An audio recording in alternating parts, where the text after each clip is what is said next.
कल हम non revenue objectives के बारे में डिस्कशन कर रहे थे और अब देखना है हमने taxes as a mean for development के तरक्की के लिए टैक्स किस तरह से इस्तेमाल होते हैं वो हमने लेके चलना है।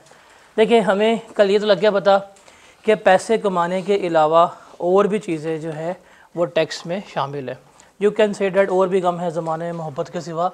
टैक्स वाले ये कहते हैं कि सिर्फ हम पैसा कमाने नहीं आए, हम लालची नहीं है, हम बाकी सारे काम भी करके देते हैं आपको। अब सेकंड है कि डेवलपमेंट के लिए टैक्स कैसे इस्तेमाल होता है वो हमने यहाँ पर डिस्कस करना है। किसी भी एरिया को डेवलप करवाना किसका काम है? पैसे नहीं हमारे पास गवर्नमेंट के।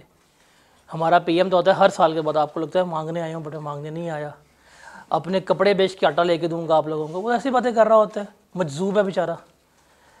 तो गवर्नमेंट का काम है एक एरिया को डेवलप करवाना, लेकिन क्या गवर्नमेंट कर पाती है खुद? अगर वो खुद इनिशिएटिव ले भी तो कितने एरियाज़ को डेवलप करवा पाएगी? प्रॉब्लम है। अब गवर्नमेंट कहती है कि यार अब हमने डेवलप भी करने हैं एरियाज़, पैसे भी नहीं हैं और इन्वेस्टर्स को ही पकड़ना है, क्या किया जाए? जैसे फॉर एग्जांपल डेवलप करना है ग्वादर को, तो गवर्नमेंट कभी भी ग्वादर में घुस के पैसे नहीं लगाने वाली। अगर डेवलप करना है विहाड़ी को या इस तरह के एरियाज़ को तो नहीं करने वाली। गवर्नमेंट करती है क्या? गवर्नमेंट कहती है यार ये खाली इलाका है, यहाँ पे ना हम लेके आते हैं इंडस्ट्रियलिस्ट को, वो आए फैक्ट्री लगाएं अपनी। जब अपनी फैक्ट्री लगाएंगे तो ये एरिया डेवलप खुद ब खुद होना शुरू हो जाएगा। एक बिल्कुल उजाड़ इलाका है, वहाँ पे अगर एक फैक्ट्री लग जाती है तो वहाँ पे क्या पूरा वो एरिया डेवलप नहीं हो जाता? उस फैक्ट्री के लिए रोड्स डेवलप होते हैं, बिजली का निज़ाम आता है। जब एक फैक्ट्री लगती है फिर वहाँ पे काम करने के लिए मज़दूर आते हैं, मज़दूरों के लिए क्वार्टर हॉस्टल्स वगैरह बनने शुरू होते हैं।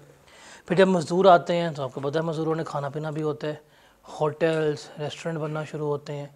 फिर जब अच्छा काम कर रहे हैं वहाँ पे कम्युनिटी होती है, वो अपनी फैमिलीज़ को मूव करते हैं, फैमिलीज़ को मूव करते हैं, मज़ीद फैसिलिटीज़ आती हैं, फिर छोटी मोटी डिस्पेंसरी स्कूल वगैरह आता है और देखा देखी में कुछ अरसे में वो एरिया जो है वो क्या हो जाता है, आपका पूरा डेवलप हो जाता है। ऐसे है कि नहीं? जैसे आप बात करें ये जो आपका सुंदर इंडस्ट्रियल स्टेट है लाहौर में, आज से 20 साल पहले यहाँ पे खौफ था, लोग रात को यहाँ निकलते नहीं थे, लोग यहाँ से आते नहीं थे, लेकिन गवर्नमेंट को था कि यार डिक्लेयर करते हैं, इंडस्ट्रीज को इनवाइट करते हैं, आए इंडस्ट्री लगाएं, डेवलप करते हैं। आज देखें उसको वहाँ पे हाथ नहीं पकड़ता एक मरले को। रायविंड डेवलप गवर्नमेंट ने किया। ये आपका काजादम इंडस्ट्रियल स्टेट है, पूरा एक बियाबान इलाका था, कुछ भी नहीं था। 30 साल पहले गवर्नमेंट ने फैसला किया कि इसको डिक्लेयर करते हैं, इंडस्ट्रियलिस्ट आए, फैक्ट्री लगाए, यहाँ पे क्या हो जाएगा, इलाका डेवलप हो जाएगा। आज वहाँ पे जाकर देखें कितना प्रीमियम इलाका बन गया हुआ है। चलिए तो लाहौर की बात हो रही है। अदर दैन लाहौर, आपको पता है कि बड़े शहरों में लोग आते हैं कारोबार करने, साउथ पंजाब से ख़ास तौर के ऊपर। अगर ना रखे गवर्नमेंट तो बेड़ा गर्क हो जाता है। कराची का, लाहौर का ऑलरेडी हो चुका हुआ है।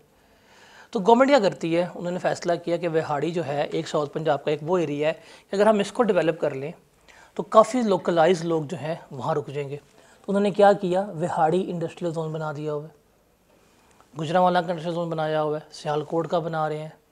अब वो क्या करते हैं, वो एक जगह को पकड़ते हैं, उसको डिक्लेयर कर देते हैं कि जी ये हमारा इंडस्ट्रियल जोन है। फिर इनवाइट करते हैं इन्वेस्टर्स को कि आओ फैक्ट्री लगाओ, हम आपको सहूलियात देंगे अगर आपने फैक्ट्री यहाँ पे लगाई। अब सहूलियात क्या हो सकती हैं? जी हम आपको 5 साल के लिए टैक्स माफ़ कर देते हैं, आप आएँ इधर फैक्ट्री लगाएं, हम आपको क्या कर देते हैं, 5 साल के लिए टैक्स जो है माफ़ कर देते हैं। पूरे मुल्क में बिजली का यूनिट 50 रुपये का है, हम आपको अगले 5 साल के लिए 20 रुपये पर यूनिट बिजली देंगे।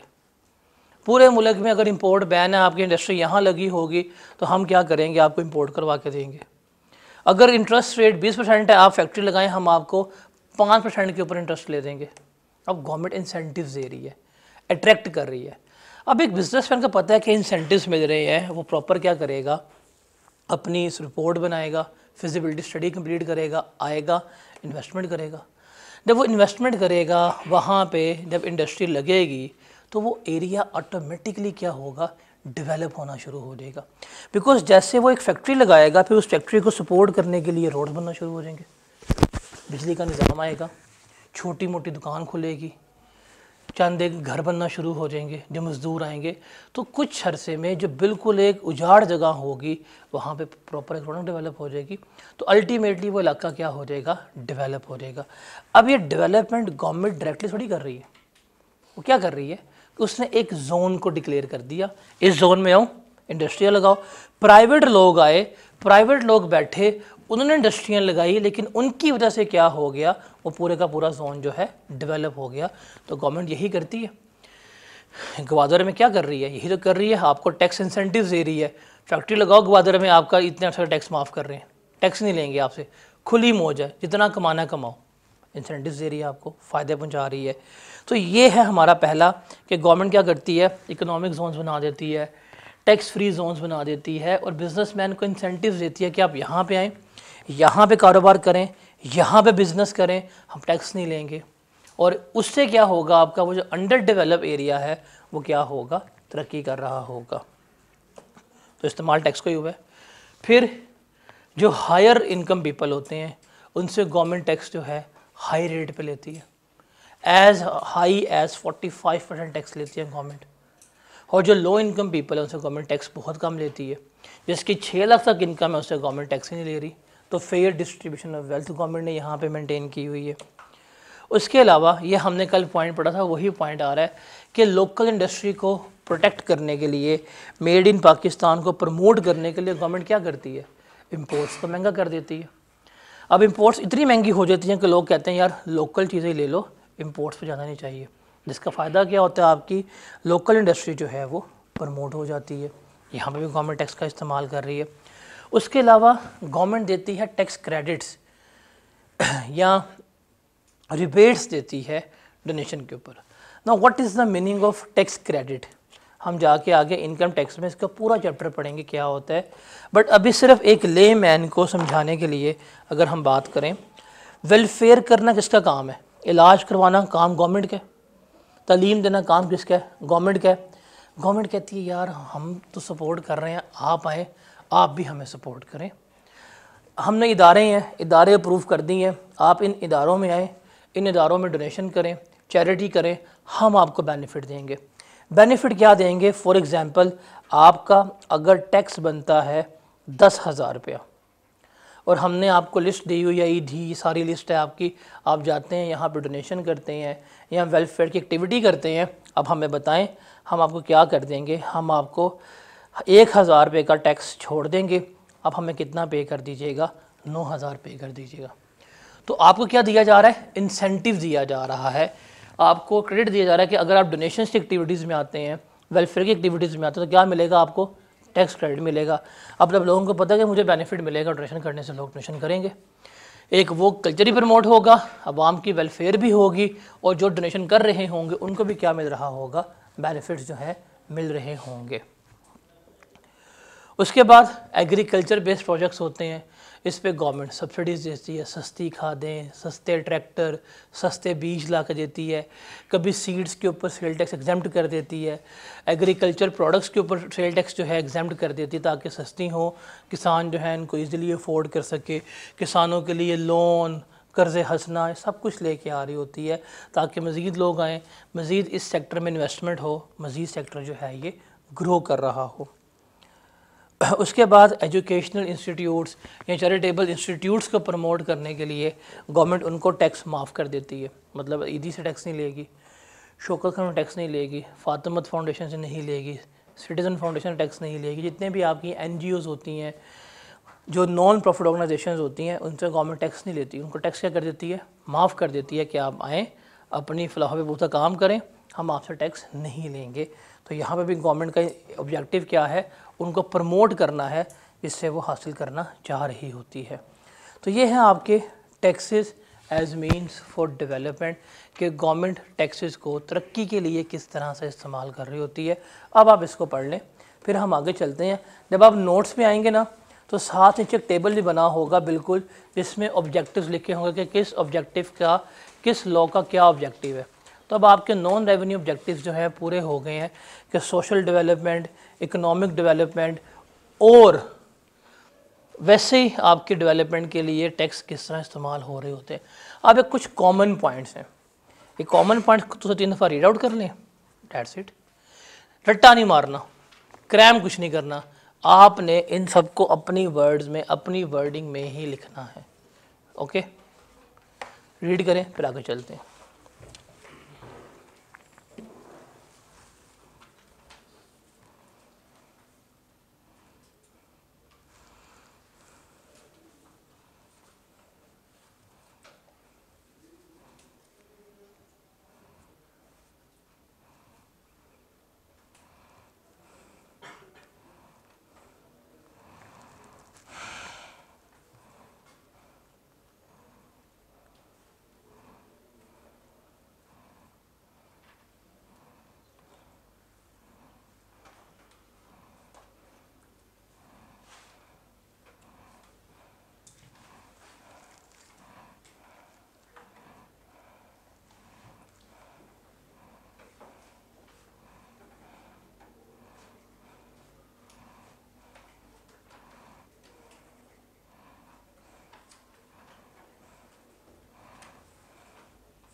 क्या पॉइंट रीड कीजिएगा।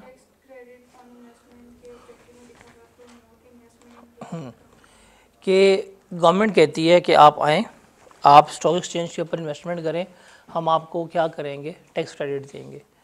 क्यों? ताकि मज़ीद जो है लोग इन्वेस्टमेंट करें, मज़ीद कंपनियाँ आके अपने शेयर्स जो हैं स्टॉक मार्केट पे बेचें, तो उसको इम्प्रूव करने के लिए गवर्नमेंट दे रही होती है। लिस्टेड कंपनी मतलब वो कंपनीज जिनके शेयर पब्लिकली बिक रहे होते हैं, उनके लिए होता है, प्राइवेट कंपनीज के लिए नहीं होता है।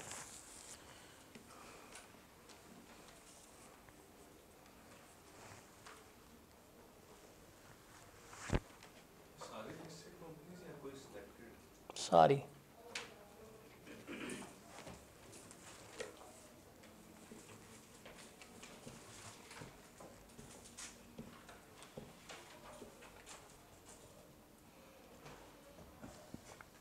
आगे चलें।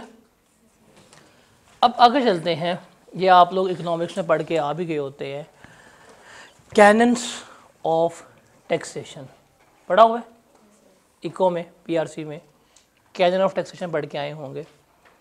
कैनन्स का मतलब क्या होता है? असूल। अब है बेसिक्स ऑफ टैक्स लॉ कि इस दुनिया में कोई भी टैक्स का कानून बनेगा वो इन असूलों पर मुबनी होगा, इन कैनन्स के ऊपर क्या कर रहा होगा, बेस कर रहा होगा। हम इन कैनन्स को यहाँ भी पढ़ेंगे, हम इनको आगे जाके एथिक्स वाले चैप्टर में भी पढ़ रहे होंगे कि कैनन्स ऑफ टैक्सेशन क्या होते हैं। तो ये एडम स्मिथ भाई साहब थे, उन्होंने अपनी एक बहुत मशहूर किताब थी वेल्थ ऑफ नेशन में ये कैनन्स ऑफ टैक्सेशन इंट्रोड्यूस करवाए थे कि एक अच्छा सिस्टम जो है वो इन कैनन्स के ऊपर बेस करना चाहिए। कोई भी टैक्स का निज़ाम हो वो इनके ऊपर बेस करना चाहिए। पहला कौन सा है? कन्वीनियंस ऑफ पेमेंट, कि आप अगर टैक्स लेना चाहते हो तो टैक्स पेयर के लिए आसानियाँ पैदा करो। आप खुद सोचें, गवर्नमेंट कहती है टैक्स दें, आप टैक्स देने जाते हैं और एक लंबी लाइन में खड़े होते हैं, धूप में खड़े हुए हैं, कोई सहूलत नहीं है, बैठने की जगह नहीं है, पानी नहीं है, पंखा नहीं है, और एक मैदान में खड़े हुए हैं, कोई पार्किंग की सपोर्ट नहीं है, लाइन लगी हुई है। टैक्स पे करोगे जाके इनका? भाड़ में जाओ, 1 रुपया नहीं पे करना। यहाँ आपने टैक्स का निज़ाम इतना मुश्किल बना दिया है, पहले इससे अप्रूवल लो, फिर इसके साइन कराओ, फिर इसके साइन कराओ, इससे कैश दो, ये करो, वो। लोग पे करेंगे? नहीं। आपका निज़ाम जितना आसान होगा लोग उतना ही ईज़िली क्या करेंगे, टैक्स पे करेंगे। हाँ, अगर गवर्नमेंट सहूलत दे के आपको हमारा आना नहीं पड़ेगा, मोबाइल पकड़े पेमेंट करें, टैक्स पे हो जाएगा। अब क्या होगा? टैक्स भी पे होगा, टैक्स की कलेक्शन भी बेहतर होगी, लोग टैक्स भी क्या कर रहे होंगे, ईज़िली पे कर रहे होंगे। तो पहला कैनन क्या है कि टैक्स पेयर के लिए क्या करनी है, आसानियाँ पैदा करनी है। आप आसानियाँ पैदा करोगे, लोग टैक्स पे करेंगे। तो मैनर ऑफ कलेक्शन आसान होना चाहिए, मोड ऑफ कलेक्शन क्या होना चाहिए, आसान होना चाहिए। दूसरा है सर्टेनिटी, कि टैक्स का पता हो कितना है। गवर्नमेंट कह दी टैक्स दो, आपके कितना, जितना मर्जी दे दो, कोई पे करेगा? कभी भी नहीं पे करेगा। आप लाहौर से निकलते हैं, इस्लामाबाद जाते हैं, एक टोल टैक्स है, फिक्स ही ना हो। एक बंदा जा रहा है, उससे 1000 रुपये ले लिया, एक से 10,000 ले लिया, एक से 1 रुपया भी नहीं लिया, एक को उल्टा 10,000 रुपया दे दिया, लोग टैक्स पे करेंगे? नहीं पे करेंगे। अगर लोगों के टैक्स पे करो, ओके ठीक है, पे करने आते हैं, आपके नहीं तुम इतने पे करो, तुम इतने पे करो, उन्हें कुछ नहीं पता कि भाई ये कैलकुलेशन कैसे हो रही है, किस तरह से हो रही है, क्या लोग टैक्स पे करेंगे? नहीं। एक अच्छा सिस्टम वो है जिसमें आपकी टैक्स लायबिलिटीज़ क्लियर और सर्टेन होनी चाहिए। आपको पता है कि आपने कितना पे करना है और ये कैलकुलेशन किस तरह की गई है। अगर 10,000 टैक्स पे कर रहे हो, ये 10,000 कैसे कैलकुलेट हुआ वो पता होना चाहिए। जितना वो सर्टेन और क्लियर होगा, लोग उतनी जल्दी क्या करेंगे, टैक्स पे करेंगे। तीसरा है इक्वालिटी। इक्वालिटी का मतलब है कि टैक्स सबसे लेना है, छोड़ना किसी को नहीं है, लेकिन सबसे उनकी पेइंग कैपेसिटी के मुताबिक ले रहे हैं। जो टैक्स ज़्यादा पे कर सकता है उससे टैक्स ज़्यादा ले लो, जो टैक्स कम पे कर सकता है उससे टैक्स आप क्या करो, कम ले लो, लेकिन टैक्स लाजमी आपने कलेक्ट जो है वो करना है। और चौथा है इकोनॉमी ऑफ कलेक्शन। ये दोनों के लिए, ये टैक्स पेयर के लिए भी है और टैक्स एडमिनिस्ट्रेटर के लिए भी है, टैक्स देने वाला और टैक्स लेने वाला दोनों। अब एक बंदा अगर 1 लाख रुपया महीने का कमा रहा है और गवर्नमेंट आती है 50,000 रुपये टैक्स लेके चली जाती है, कौन बंदा पैसे कमाएगा? उसने कहना भाई ये कारोबार बंद है, मैं जाके भीख मांग लूँगा, मैं क्यों काम करूँ? क्यों? बिकॉज उसके लिए टैक्स बहुत महंगा है। 100 रुपया कमाया, अगर 50 रुपये गवर्नमेंट लेगी, वो क्या काम करेगा, क्या कारोबार करेगा? वो तो कारोबार नहीं कर पाएगा, उसके प्रॉफिट्स हैं ही नहीं। तो वो कहते हैं कि टैक्स अगर लगा रहे हो तो इतना ज़्यादा भी नहीं होना चाहिए कि वो बिजनेसेस को डिस्करेज करना शुरू कर दे, लोग काम करना छोड़ दें, नंबर 1। नंबर 2 कि जब आप टैक्स कलेक्ट करने जा रहे हो तो टैक्स कलेक्शन पे आपका ख़र्चा कम होना चाहिए। वो ना हो कि टैक्स कलेक्ट किया आपने 1000 रुपया, ख़र्चा हो गया आपका 900 रुपया, क्या आपने सवाब लिया 100 रुपये का? ये भी नहीं होना चाहिए। तो ये क्या होना चाहिए, ये इकोनॉमिकल होना चाहिए। क्या होना चाहिए? इकोनॉमिकल होना चाहिए। तो कोई भी टैक्सेशन सिस्टम जो है वो इन 4 कैनन्स के ऊपर बेस करेगा, और जो बेस करेगा वो एक बेहतरीन टैक्सेशन सिस्टम कहला रहा होगा। ये आप लोगों ने इकोनॉमिक्स में पढ़ के आए होते हैं, अभी हम यहाँ भी डिस्कस करेंगे, हम जाके आगे एथिक्स वाले चैप्टर में भी डिस्कस करेंगे। तो इसको भी क्रैम करने की ज़रूरत नहीं है, 4 बातें याद कर लो, convenience of payment, certainty, equality और इकोनॉमी ऑफ कलेक्शन। इनको 1 लाइन में अपने वर्ड्स में एक्सप्लेन कर सकते हो, मार्क्स पूरे मिल जाएंगे। आप इसको रीड कर लें, फिर हम आगे चलते हैं। इसको रीड कर लें, फिर आगे चलते हैं।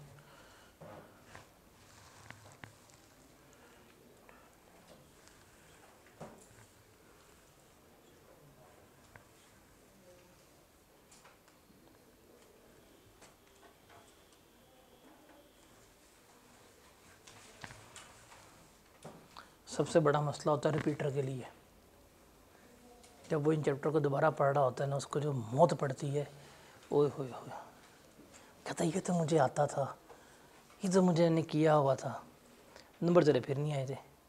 क्यों अहमद भाई, कैसे तबीयत है? तबीयत ठीक है? कुछ याद तो नहीं आ रहा? कुछ याद तो नहीं आ रहा? याद माजी क्या था? अजाब है यार, अब छीन ले मुझसे हाफजा मेरा। था ही नहीं हाफजा, होता पेपर ना पास हुआ होता, और क्या छीनना है हमने, जब है ही नहीं हाफजा। No one is harmed in this process. इस कैसी हैं आप? पढ़ी है? शुक्र है, इतने अरसे बाद अकल तो ही आपको पढ़ने के लिए। मैंने लिखवाना है भी आप लोगों से, अभी आप बड़े मज़े रीड कर रहे हैं, अभी मैं लिखवाता हूँ आप लोगों से, सब्र तो करें। देखता हूँ लिखता कैसे हैं आप लोग। रजिस्टर सारे लेके आए हुए हो ना? चले आनी, वैसे रीड कर लिया, तो बताएं, फिर आगे चलते हैं।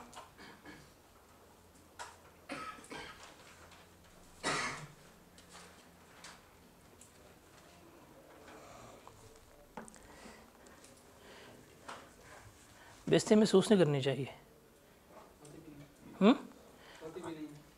सीए में जो आ गए हो, आई कैप करता ना महसूस हर अटैम्प्ट के बाद, तो ये कहाँ से महसूस होगी? ज़ालिम अपने मुस्तकबिल तबाह कर रहे होते हैं अपने नॉन सीरियस एटीट्यूड की वजह से। हर 10 में से 9 बच्चा जो होता है ना फेल, जस्ट अपने नॉन सीरियसनेस की वजह से होता है। 10 में से 9 का ये हाल है, जो वही डे 1 पे कहा था। मेरा सिर्फ एक ही सवाल होगा, कभी भी आप ज़िंदगी में गए ना हम तो फेल हो गए, बड़ी एफर्ट की थी, वही हदीस का रेफरेंस मैं फिर दूंगा आपको कि आपने अपना 100% दिया था। 100 का मतलब है अगर 10 चैप्टर हैं 10 के 10 आते थे। हम बड़े तेज़ हैं, 10 में से 8 आते हैं, 8 बड़े अच्छे आते हैं, दिया हमने अपना 100 है, ये नहीं होना चाहिए। फिर बताऊंगा आपको, फिर देखते हैं क्या बेस्ट करता है कि नहीं करता।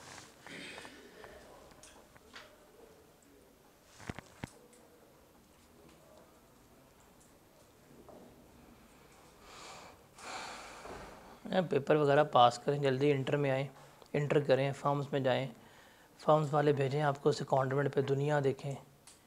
ये लाहौर में टप्पा आप लोगों ने आज तक, अल्लाह करे भेजे आपको वो चीचू की मलिया, जाओ आलू काउंट करके आओ। पत्तों की भेजें आपको स्टॉक काउंट पे, आलूओं का मज़ा आया आपको। हाँ भेजते हैं, क्या हो गया। या सादकाबाद के शुगर मिल भेजें आपको, रास्ते में डाकू पड़े हों, हो नहीं वो आगे आते हैं। नहीं जल्दी से करें इंटर अपना, फॉर्म्स में जाएं, फॉर्म्स की लाइफ एंजॉय करें, सेक्टर देखें कॉर्पोरेट वर्ल्ड का, कैसे बैठते हैं कैसे उठते हैं।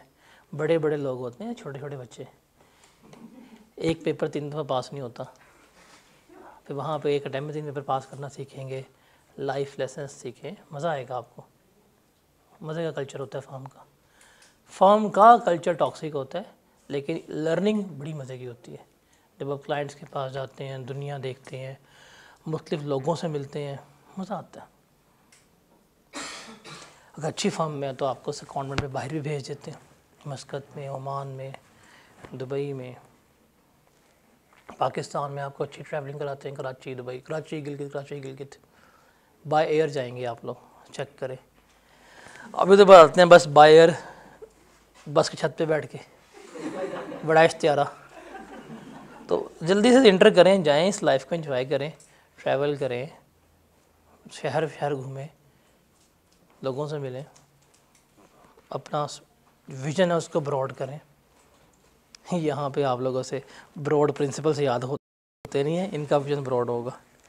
खैर मैं टू सार्केस्टिक हो रहा हूँ फिर से, अल्लाह माफ़ करे, मैंने तौबा कर ली है। तुझे देखे तौबा की है मैंने। हो गया पेपर पास? अच्छा आगे चलते हैं, आगे डिस्कस करते हैं। ये क्वेश्चन है, ये सिर्फ पास्ट पेपर में एक दफ़ा आया है। हम ऑटम 14 से लेके ऑटम 24 तक पास्ट पेपर देखेंगे इस चैप्टर के, उसमें से ये वाला क्वेश्चन सिर्फ एक दफ़ा आया, उसके बाद नहीं आया। ये है जी principles for levy of taxes. आपने अक्सर लेवी का वर्ड सुना होगा, ये टैक्स लेवी कर दिया, पेट्रोलियम लेवी, लेवी का वर्ड, लेवी का मतलब क्या होता है? इम्पोज करना, लगाना, चार्ज करना, इसे क्या कहते हैं? लेवी। अब है कि जब आपने टैक्स लगाना है किसी चीज़ के ऊपर, टैक्स लागू करना है आपने किसी चीज़ के ऊपर, तो किन असूलों के तहत होना चाहिए? ऐसे थोड़ी हम मुँह उठा के कर देंगे, हम कुछ असूल्स हैं, कुछ प्रिंसिपल्स हैं, उनके मुताबिक हम टैक्स लगाते हैं। आप पाकिस्तान में कोई भी टैक्स पकड़ लें, वो इन तीनों में से किसी ना किसी एक प्रिंसिपल के मुताबिक ही लगा होगा, कोई भी टैक्स पकड़ लें। अब इसको भी रट्टा नहीं मारना, सिर्फ समझ लें, और आपने अपनी अंग्रेज़ी में लिखना है। ये आप कोई ऑर्डिनेंस की वर्डिंग नहीं लिख रहे, ये एक जनरल नॉलेज है। क्रैमिंग पता है कहाँ पे करनी होती है? जहाँ पे आपने डेफिनेशंस लिखनी होती है। डेफिनेशंस में आप चेंज नहीं कर सकते, वो डेफिनेशंस वो जो ऑर्डिनेंस की या एक्ट की होती हैं, वो तो पेपर में बात ही नहीं है। तो इट मीन्स रट्टे वाला सिस्टम कम से कम में समझो, कंसेप्ट को अपनी वर्डिंग में लिखो, मार्क्स पूरे मिलेंगे आपको। तो पहला प्रिंसिपल है एबिलिटी टू पे प्रिंसिपल, कि आप अपनी औकात के मुताबिक जो है क्या करें, टैक्स पे करें। गवर्नमेंट जो है ऐलान कर देती है कि हम 25,000 रुपया जो है टैक्स लेंगे हर एक बंदे से। जस्ट टेक एन एग्जांपल, एक बंदा आता है मिस्टर ए, उसकी इनकम है 50,000 रुपया। मिस्टर बी आता है, उसकी इनकम है 1.5 लाख रुपया। मिस्टर सी आता है, उसकी इनकम है 15 लाख रुपया। गवर्नमेंट आती है, इससे भी 25,000 पकड़ लेती है, इससे 25 लेती है, इससे 25 लेती है। किसके साथ जाती हुई है ये? फिर आपको खबर मिलती है कि पेट्रोल छिड़क के इसने आग लगा ली, या रक्षा रोक के नहर में कूद गया। अभी रिसेंट हुआ पिछले वीक में, केनाल रोड के ऊपर ना ट्रैफिक वार्डन ने रोका रक्षे वाले को, चलान किया, उस रक्षा पार्क किया साइड पे, जाकर मैंने छलांग मार दी कि मैंने छलांग क्यों की। हालांकि गलत भी वो था, रोंग भी वो आ रहा है, उल्टा आ रहा है, चेक करें। तो ये है। अब ज्यादती तो की हुई के साथ 50,000 कमा रहा है, अगर 25 गवर्नमेंट ले जाएगी क्या करेगा ये? दूसरा सी 15 लाख रुपया कमाया है, इससे 25,000 ले रही है, तो भी ज्यादती है। जिसकी इतनी ज़्यादा इनकम है उससे टैक्स पे करना चाहिए, आपको ज़्यादा देना चाहिए, बिकॉज ये 25,000 ज़्यादा पे कर सकता है, लेकिन ये 25 पे नहीं कर सकता। तो ये प्रिंसिपल एबिलिटी टू पे प्रिंसिपल कहता है कि जो आपने टैक्स लगाना है बंदे की इनकम के ऊपर, वो उसकी पेइंग कैपेसिटी के मुताबिक लगाएं। किसके मुताबिक? पेइंग कैपेसिटी, कि जो जितना पे कर सकता है उससे उतना टैक्स ले। जिसकी इनकम ज़्यादा होगी, जो ज़्यादा अफोर्ड कर सकता है उससे टैक्स ज़्यादा लें। जिसकी इनकम कम है, जो कम अफोर्ड कर सकता है, उससे क्या करें, टैक्स जो है कम लें। इस प्रिंसिपल के ऊपर जो आपका टैक्स बेस करता है उसे हम कहते हैं इनकम टैक्स। क्या कहते हैं? Income tax. वो बेस ही इसी असूल के मुताबिक करता है कि अगर आपकी इनकम ज़्यादा है तो टैक्स ज़्यादा है, आपकी इनकम कम है तो टैक्स कम है। एक स्लैब है, अगर जिसकी 6 लाख से कम इनकम, उस पर टैक्स ही नहीं लगाते ये। तो एबिलिटी टू पे प्रिंसिपल के मुताबिक क्या कर रहे हैं, गवर्नमेंट टैक्स ले रही होती है। डन हो गया। उसके बाद second principle, that is the benefit principle. एक दुकान है, ये ओपन होती है, और एक फैक्ट्री जो है, एक कंपनी जो है वो भी ओपन होती है एक ही शहर में। मुझे बताएं ज़्यादा डायरेक्टली बेनिफिट्स गवर्नमेंट से कौन लेगा, दुकान की कंपनी? कंपनी के लिए भाई गवर्नमेंट रोड बना कर दे देगी, उसके लिए इंफ्रास्ट्रक्चर डेवलपमेंट कर देगी, उसके लिए बिजली के खंभे लगा कर दे देगी, उसने इंपोर्ट करना हो इंपोर्ट करवा देगी, उसको सस्ता लोन दे देगी, उसके लिए इंपोर्ट लाइसेंस दे देगी, उसके लिए एक्सपोर्ट लाइसेंस दे देगी, उसको जो जो सहूलत चाहिए वो गवर्नमेंट क्रिएट करके देगी। ऐसा है कि नहीं? समटाइम्स तो कंपनियों के लिए अलग अलग ट्रांसफार्मर लगवाते हैं, कंपनीज़ के लिए बाकायदा गवर्नमेंट जो है वो ग्रिड स्टेशन बनवा देती है, कर रही है ना government. On the other hand दुकानदार है, ये दुकान के सामने अपना बुलाए हाँ स्पीड ब्रेकर, यूँ आएगा एलडीए वाले उठा कर ले जाएंगे इसको, इसको तो बेनिफिट नहीं मिलते। ये कि जी मेरी गली में पानी खड़ा था गटर का, क्या पी ले, हम क्या करें, यही जवाब मिलेगा इसको। इसको गवर्नमेंट से डायरेक्टली बेनिफिट कम मिलने हैं, कंपनी को बेनिफिट्स क्या है, ज़्यादा मिलने हैं। वो कहते हैं कि जो शख्स या जो इदारा अगर ज़्यादा बेनिफिट्स ले रहा है तो उसको टैक्स भी क्या करना चाहिए, ज़्यादा पे करना चाहिए। जो बेनिफिट्स कम ले रहा है उसको टैक्स भी क्या करना चाहिए, कम पे करना चाहिए। सो दैट्स वाई कंपनी के टैक्सेशन ज़्यादा होती है। Companies are paying profit as high as 45%, 45% तक बैंकिंग कंपनीज जो हैं सुपर प्रॉफिट अपना पे कर रही होती हैं, सुपर टैक्स पे कर रही होती हैं। तो बेनिफिट क्या मिल रहे हैं, ज़्यादा मिल रहे हैं। और while on the other hand दुकानदार से 1000-2000 लेके गवर्नमेंट जान छुड़वाती है। अब वैसे गवर्नमेंट ने वो इंट्रोड्यूस करवाया है टैक्स आसान दोस्त स्कीम जो है, ताजर स्कीम जो है, 1000 पर मंथ लेंगे जान छोड़ देंगे। लेकिन जो कंपनी है, कंपनी अगर लॉस में भी जा रही है, गवर्नमेंट आएगी टैक्स लेके जाएगी उनसे, एटलीस्ट 29% लेके जाएगी, लगाएगी उनसे मिनिमम टैक्स। क्यों? बिकॉज उसको बेनिफिट ज़्यादा मिल रहे हैं। तो गवर्नमेंट कहती है कि जिसको बेनिफिट ज़्यादा मिलेंगे वो टैक्स भी क्या देंगे, ज़्यादा देंगे। और थर्ड प्रिंसिपल है इक्वल डिस्ट्रीब्यूशन प्रिंसिपल, सबको रगड़ दो। इसके लिए तो इससे हुए मुतासर इकबाल के शेर से कि एक ही सफ़ में खड़े हो गए महमूद व अयाज, सबको खड़ा करते हैं, फिर ना महमूद बचता ना अयाज बचता है। सबसे क्या करते हैं, एक ही रेट के ऊपर टैक्स लगा देते हैं इर्रिस्पेक्टिव ऑफ योर इनकम। उनको नहीं गर्ज कि ये बंदा साइकिल से उतर के आ रहा है, उसको नहीं गर्ज कि ये मर्सिडीज से उतर के आया है। भाई रोटी कितने की, इतने की ब्रेड है, 18% GST सबको पे करना पड़ेगा। इक्वल डिस्ट्रीब्यूशन है, सबके लिए एक ही रेट है, आपको क्या करना पड़ेगा, पे करना पड़ेगा। हाँ, वो कहते हैं जो गरीब इंसान है वो कम खर्चा कर ले, जो अमीर आदमी है ज़रा खर्चा कर ले, ज़रा खर्चा करेगा वो टैक्स ज़्यादा पे करेगा, जो कम खर्चा पे करेगा वो टैक्स कम पे करेगा। लेकिन हम लगाएंगे आपके एक्सपेंडिचर्स के ऊपर। और इक्वल डिस्ट्रीब्यूशन की सबसे अच्छी एग्जांपल जो है वो क्या आती है, आपकी सेल्स टैक्स आ रही होती है। तो आप कोई भी कानून पकड़ लें टैक्स का, वो इन तीनों में से किसी न किसी एक प्रिंसिपल के मुताबिक लगेगा। इक्वल डिस्ट्रीब्यूशन, सबके लिए एक रेट है। कहते हैं जो ज़्यादा खर्च करेगा उससे हम टैक्स ज़्यादा ले लेंगे, जो कम खर्च करेगा उससे हम टैक्स जो है क्या ले लेंगे, कम ले लेंगे। फिर द बेनिफिट प्रिंसिपल, जिसको जितना बेनिफिट मिलेगा वो हमें उतना टैक्स ज़्यादा पे करेगा। और थर्ड है एबिलिटी टू पे प्रिंसिपल, जो पे कर सकता है वो पे करे, सिंपल सी बात है। तो ये तीन प्रिंसिपल्स हैं जिसके मुताबिक टैक्स चार्ज होते हैं। इनको भी रीड कर लें, फिर हम आगे चलते हैं। जल्दी से रीड करें, शाबाश।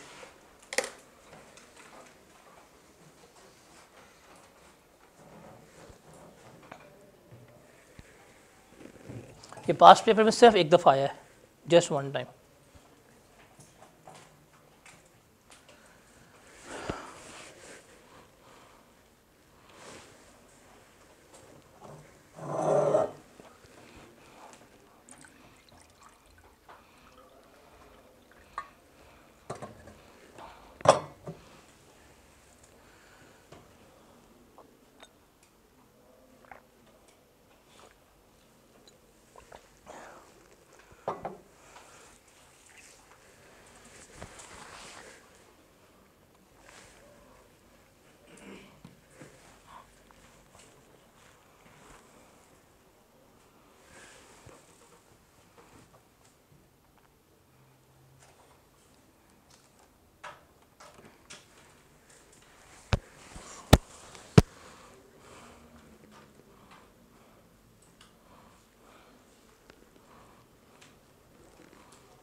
और इनके सामने ना एग्जांपल्स लिख लीजिएगा।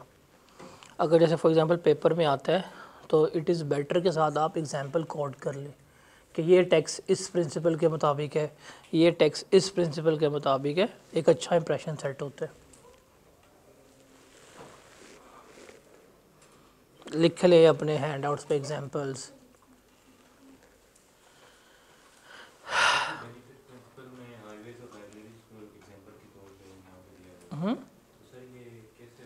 क्या कह रहे हैं? हाईवेज और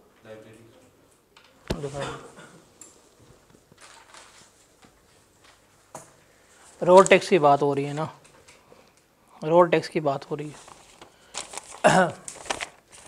जो बड़ी गाड़ी है वो सड़क का इस्तेमाल करती है, क्रूज़र्स, उनके रोड टैक्स से ज़्यादा बेनिफिट मिलते हैं। बाइक वाले पे टैक्स नहीं लगाते वो। लाइब्रेरीज़ पे भी जो जितना इस्तेमाल करेगा उसको उतना बेनिफिट तो मिलेगा। वो एग्जाम्पल ही है। आगे चले, आगे है जी काइंड्स ऑफ टैक्सेस। आपको ना स्क्रीन के ऊपर 3 आइकन नज़र आ रहे हैं। आई गेस अगर आपको ये आइकन्स की समझ आ गई है ना, आपको इन टैक्सेस की भी समझ आ जाएगी। अगर आप पहला देखते हैं तो प्रोपोर्शनल या फ्लैट टैक्स में 4 लोग खड़े हैं एक जैसे। फिर आप देखते हैं रिग्रेसिव टैक्स में डाउनवर्ड स्लोप जा रही है, और प्रोग्रेसिव में क्या हो रही है, अपवर्ड स्लोप जा रही है। अगर आपको ये तीनों आइकन समझ आ गए हैं तो आप इन काइंड ऑफ टैक्सेस को इजीली एक्सप्लेन कर सकते हैं अपनी वर्डिंग में। देखिए, सबसे पहले मैं बात करूंगा प्रोग्रेसिव की, और आप ग्राफ के ऊपर देखेंगे कि ये टैक्स कौन सा होता है। सिंपल सी बात है, ये वो टैक्स है कि आपकी इनकम बढ़ेगी, टैक्स बढ़ जाएगा, इनकम कम है, टैक्स कम होगा। वो था ना, जब बारिश आता है तो पानी आता है, तो ज़रा बारिश आता है तो ज़्यादा पानी आता है। तो सिंपल, जब इनकम आता है तो टैक्स आता है, जब ज़्यादा इनकम आता है तो याद हो गया। एग्जाम्पल क्या है इसकी? लेकिन पेपर में लिख के आना, हाँ जब इनकम आता है टैक्स आता है। ठीक है भाई, तो दोबारा हमारे पास अगली अटैम्प्ट में। क्यों भी अहमद?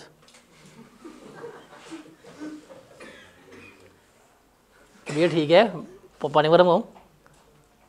पानी वगैरह यार, अफान पानी वगैरह पूछ लो यार, उसको गर्मी लग रही है बेचारे को। वो पानी, जूस, चाय, मौसम्बी का जूस, एनीथिंग यू वांट है, anything you want. Paper pass कर ली, कौन तेरी मेहरबानी। तो व्हाट इज प्रोग्रेसिव टैक्स, बताओ क्या होता है अहमद?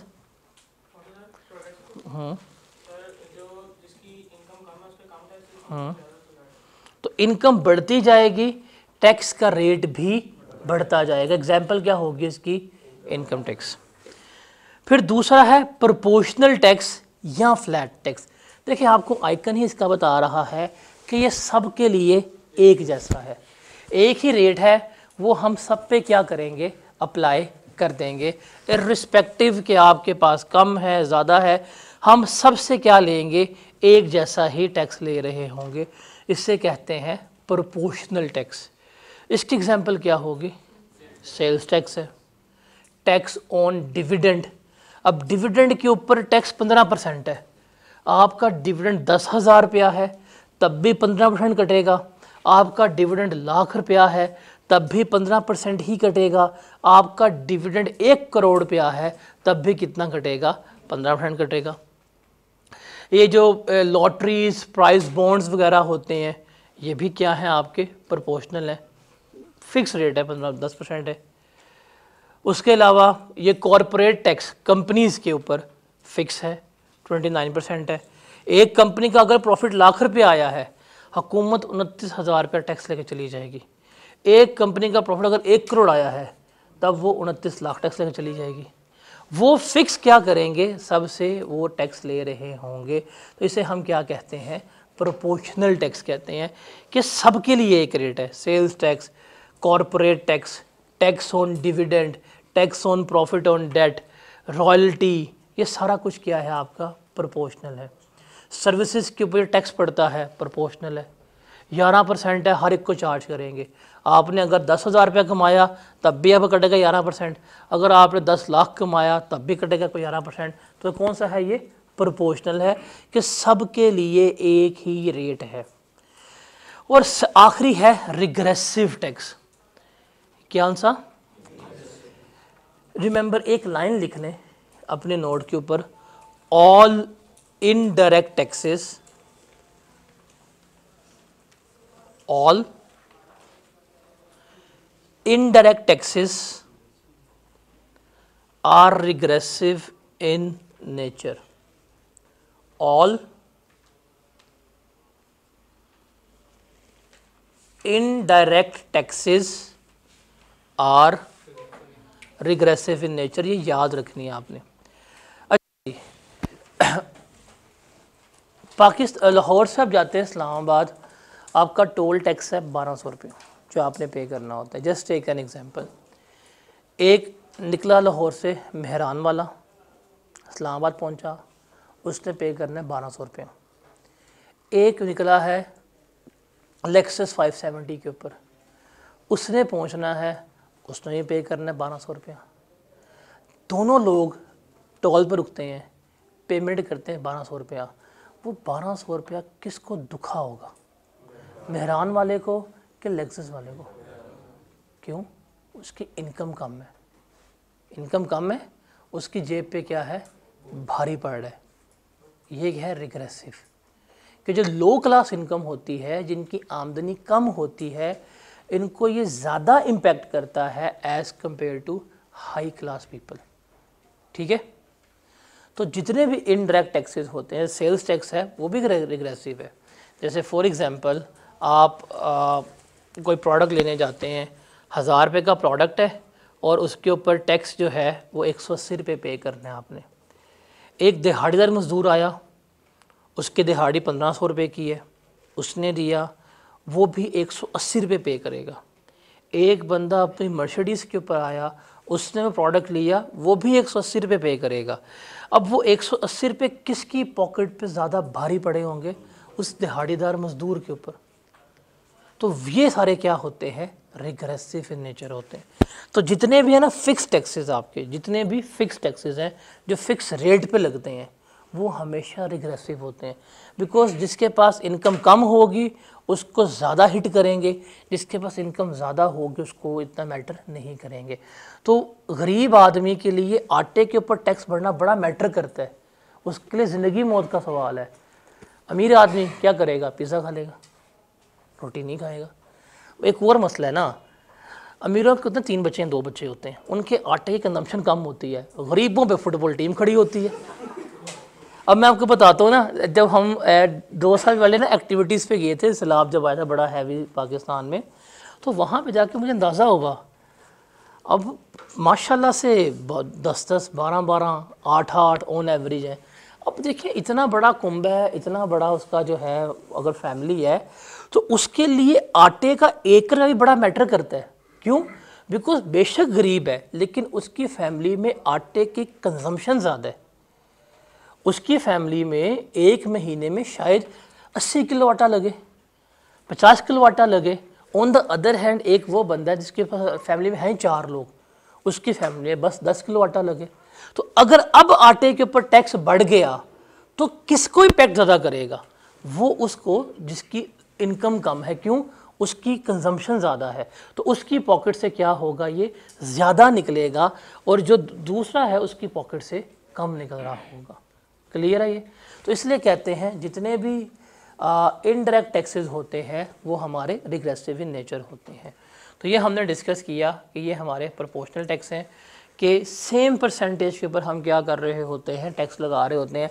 हम नहीं देखते कोई अमीर है, कोई गरीब है, कोई काला है, गोरा है, सराइकी है, पंजाबी है, पठान है, इवन इंडियन भी और रगड़ देंगे हम। भाई इस फिक्स रेट के ऊपर हम क्या कर रहे हैं? 29% टैक्स जो है वो चार्ज कर रहे हैं। डन हो गया? एग्जाम्पल इसकी क्या थी?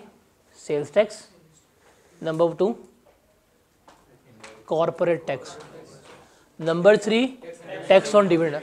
अब आपको पेपर में शायद आ जाए कि give any 3 examples of proportional tax, paper ने पूछ सकता है वो आपसे। तो याद रखिएगा, sales tax, corporate tax, dividend, profit on debt, lottery, ये सारा कुछ है। जैसे फॉर एग्जांपल आप जाते हैं फहद मुस्तफा के शो पे, डांस करते हैं, बाइक मिल जाती है, तो आपको बाइक मिली है, दैट इज़ योर इनाम, आप उसके ऊपर उसके वैल्यू मतलब टैक्स पे करेंगे, रेट फिक्स होगा। इसको मोबाइल मिलेगा, ये उसका पे करेगा। इसको मिलनी है वर्दा की लोन, ये उसके अंदर भी टैक्स पे करेगा। तो इनामात के ऊपर टैक्स जो है फिक्स ही रहेगा, चेंज नहीं होगा। ठीक है? उसके बाद है हमारे पास सेकंड, दैट इज़ रिग्रेसिव, कि लो क्लास इनकम को ज़्यादा हिट करेगा, हाई क्लास इनकम को ये कम हिट करेगा। इसके लिए एक लाइन हमेशा लाजमी याद रखनी है, ऑल, ये कभी नहीं भूलना। और प्रोग्रेसिव क्या था? जब इनकम आता है तो, जब ज़्यादा इनकम आता है तो हज़रत बिलावल, आला हज़रत बिलावल भुट्टो सरदारी साहब। ठीक है? उसके बाद चलते हैं आगे, टाइम है हमारे पास, बस करते हैं वरना कल पास्ट पेपर खाली रह जाएंगे आधे घंटे के। तो कल हम इसको वाइंड अप करते हैं, कल विद पास्ट पेपर्स देखेंगे कि चैप्टर में है क्या। कल चैप्टर मेरा एंड हो जाएगा विद पास्ट पेपर्स।